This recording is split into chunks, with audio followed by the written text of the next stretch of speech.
On today's daily KHL update, it's not quite cold in Sibir yet, and it's always hot when Sibir plays Novokuznetsk. 15 players left Atlant this off-season. Do they have what it takes now to beat Spartak Moscow on home ice? Last but not least, this is Dynamo battle in Latvia. These are always fun to watch. All that and more on today's daily KHL update. Welcome to Novokuznetsk, where Siberian rivalry takes place. Metallurg hosts Sibir. Starting goals are both Rockies in the KHL. Niko Hovanin is in net for Kuznia, while Julius Gudacek puts on a Sibir jersey. Finland versus Slovakia in the heart of Siberia. Not even 2 minutes deep, Sibir has a great chance to get on the board, but Nikola Lemtugov hits the post as he shoots from the slot. Unlucky. No matter, soon enough, Yuri Lecter breaks into the zone through the middle, passes to Yunus Anlon, broken play, and Anlon finishes the job. 1-0 Sibir. Siberian Magic duo is at it again. It may not look pretty, but it's still Anlon with a goal and Lecter with a helper. They never fail, do they? Late in the first, Kuznia was the man advantage. Zuzakin sets up to Mantula and he blasts it home for his first career KHL marker. We tied at 1. Tampere native already spent a season with Neftihimik 2 years ago, but didn't score a single goal. Early in the second now, Nikita Viglazov storms forward for a 2-on-1 rush. Everybody thinks pass, but he goes for a shot, and it turns out just fine. 2-1 Kuznia. Viglazov has played 149 games in the KHL over 6 years, and yet this is just his 16th goal in the league, and an important one at that. 5 minutes later, Kuznia's on the power play again. Curtis McLean feeds Igor Martinov, he winds up, fires it on net, and it goes in. 3-1 Novokuznetsk. 23-year-old defenseman from Chelyabinsk scores his first KHL goal in his first KHL game. You gotta love stuff like that. Third period now, Sibir has a 2-man advantage. Christian Kudrich shoots from a high slot, hits Jarno Koskiranta, it bounces off to Enlund, pass in front, and Koskiranta brings Sibir up to 1, 3-2, and still lots of time. Just like Mantula and Martinov, Koskiranta scores his first KHL goal tonight. That's a lot of firsts for one game, don't you think? But that's all Sibir would get in this one. Niko Hovanin stood tall, stopping 32 out of 34 shots, including 15 in the last stanza only. Spectacular performance. Both Christian Kudrich and Yunus Anlon scored 2 points, but that wasn't enough as Kuznia starts this season with a hard-fought win at home. And now we're off to Moscow suburbs where Atlant hosts Spartak. We pick it up from the second. Spartak on a power play, Matt Anderson dishes it to Spirko, who waits for a return pass, but Spirko goes upstairs and beats Stanislav Galin 1-0 Spartak. Spirko has already played for Lev and Avtomobilist in the KHL in the last 2 seasons, never failing to score less than 10 goals. In fact, last season he totaled 14 goals with troubled Avtomobilist. Not bad, all things considered. Spartak has a chance to double their lead, but Alex Nikulin is absolutely robbed by Galimov. I have a feeling this set is going to end up on our top 10 chart this week. There has to be room for it.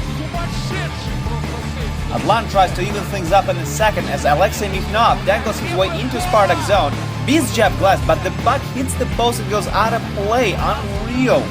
Moving on to the third, Mikhnov goes on another rush with the crowd on his shoulders this time. Can't beat Glass again. Nothing goes by a former Canadian World Junior tonight. What a way to start the season. Last seconds of regulation, Rastislav Spirko blocks a shot, rolling puck, Anderson battles against the boards and Spirko sends us into the open cage.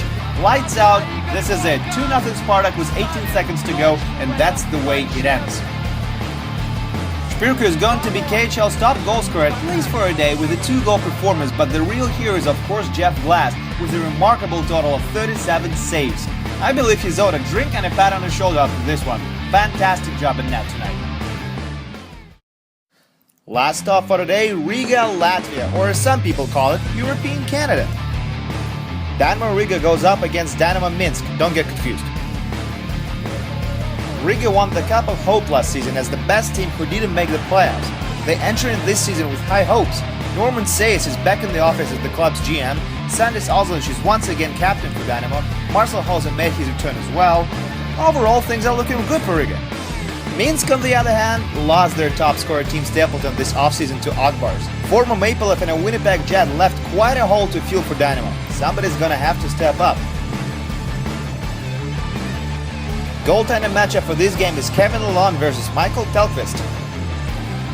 Just over a minute into the first, Marcel Hausen takes a shot, Lalonde gives up a juicy rebound and Gin Smith tucks it in, 1-0 Riga. And thus Smith hits a personal milestone, that's his 10th goal in the KHL. Midway through the first, Riga has a man advantage. Christian Redlich skates behind the net, feeds Kyle Wilson in front and he makes no mistake, 2-0 Riga. Wilson joined Dynamo this summer from the Norfolk Admirals. He won 2 Calder Cups with the Hershey Bears a few years back. That's his first career KHL goal. We skip ahead to the third. Minsk is desperately looking for a goal. They're in the zone, mad scramble in front. Anybody sees the puck? Oh, there it is. Somehow it finds its way into the net and now there's hope for Minsk. Jason McFlicker is credited with a goal. He's first in the KHL as well. He joined Minsk from Switzerland when he scored 50 points in 48 games for BL last season. Last chance for Minsk to force OT. Pass in front for Dmitry Milashko, denied by Telkvist. Game saver. Riga fans can exhale. Dynamo holds on to a 1-goal lead and takes 3 points. Michael Telkvist stopped 16 shots in this one, but is still named the first star of the game. It probably has something to do with the last save we just witnessed. Or maybe not, it's just a hunch. Marcel Hotze gets 2 points as he was a part of both Riga goals. By all accounts, it's not a bad day to be a Latvian fan. And that's it for this daily KHL update. Don't miss any Friday action. This is going to be a pretty busy day for us. My name is Andreas Sachenko. See you tomorrow.